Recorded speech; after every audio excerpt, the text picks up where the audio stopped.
So can you help us understand how powerful an 8.7 magnitude earthquake really is? What makes this one so significant?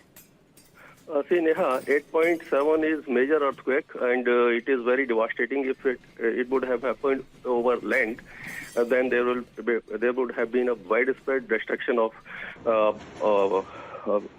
people and property, because it is one of the rarest earthquake, and anything above 6 is very dangerous, and it increases in intensity, or you can say in power, or if it is from 6 to 7, it means it is 100 times more powerful than when 7 to 8 is then again 100 times more powerful. So you can understand that 8.7 is very major earthquake, very devastating. It has happened in ocean. That's why the tsunami alert has been issued, and waves you must have seen are very high. So the danger is there, but fortunately there is no major disruption in life and property. So it sometimes happens if there is a displacement, vertically displacement is there, then the tsunami would have been very phenomenal. Yeah. Mr. Pilawat, also given that the epicenter was near Kamchatka, why are countries as far as Japan, the US, West Coast and even Australia issuing tsunami warnings? See, when the tsunami happened in Thailand in 2002, I think, then it has a devastating effect over Sri Lanka as well as over Tamil Nadu, Andaman and Nicobar Islands. So, because they travel far, very far, thousands of kilometers when they develop, and they keep on adding because the friction is there. So, the height and the velocity of waves increases as they travel further. So that's why whatever area, it is like a wave, like if you drop a stone in a pond, and the circular, they move in circular circumstances away from the epicenter. So that's why all these countries which may be in the potential damage has been issued alert. Okay, but how do tsunamis travel such long distances, sir? And what determines really how dangerous they are when they make the landfall? Because there is no obstruction. They travel because velocity and the energy is so high. If a wave develops a height of say 20 feet, then due to the friction in the water, it keep on increasing in height, and it travel up to thousands of kilometers. And when it makes landfall over land area, because the height is phenomenal, say sometimes it reaches up to 30 to 40 feet. So inundation is very likely over coastal area. That's why the tsunami warning has been issued to so many places. Right. And sir, we're also seeing warnings of aftershocks up to 7.5 in the next month. How common is that, and what sort of risk does it really pose, especially to areas already affected? After a major earthquake, usually aftershocks are of lesser intensity. If there is an earthquake in Uttarakhand of 6 intensity, then aftershock may be 3 to 4 intensity. But it is the intensity is very high. It is 8.7 in Richter scale. So that's why the aftershock can be of intensity of 6 to 7, and sometimes 4 to 5, 5 to 6, or 6 to 7. But it keep on decreasing day after day, because the metal, or you can say the rocks, will start settling down. Right, and what role does water depth and coastal topography really play in how a tsunami wave behaves when it hits the land? If it is in shallow water, then you can say the damage will be phenomenal, and you can say they inundate many kilometers. And if waves are in height, say 30 to 40 feet above sea level, then you can imagine that they may reach up to 6 to 7 kilometers inland, and whatever structure, vehicle, or installation comes in their way, it is washed away. Right. Sir, as I mentioned, Japan has already reported tsunami waves reaching its shores, and there are alerts in California and Alaska too. What should coastal communities in these regions be most cautious about right now? See, Neha, when we travel further from epicenter, the potential of damage keep on decreasing. But they should be on alert because they are very capable of handling such situation, earthquake and tsunami, these areas. So they must be well prepared because it takes time for the waves to travel up to such long distance. So they must have ample time to prepare for the devastation. That's why we think that the damage will be minimal over those areas. So some people may wonder, is there any connection between rising sea levels due to climate change and the kind of tsunami threat we are witnessing today? So that is there. Then sea level is rising due to global temperature, melting of glaciers. But it depends upon the intensity of earthquake and the displacement of earth, you can say, the rocks. If they are vertical displacement, the devastation will be much higher. If it is horizontal displacement, the tsunami waves will not be very high. All right, sir, with global climate patterns shifting, are extreme seismic or weather events becoming more frequent, or are we simply just more aware and connected now? No, it is, yes, it is the inclement weather activities, extreme weather events are increasing year by year, day by day, because due to the rise in air temperature. We have been witnessing that more intensity of cloudburst and tsunami.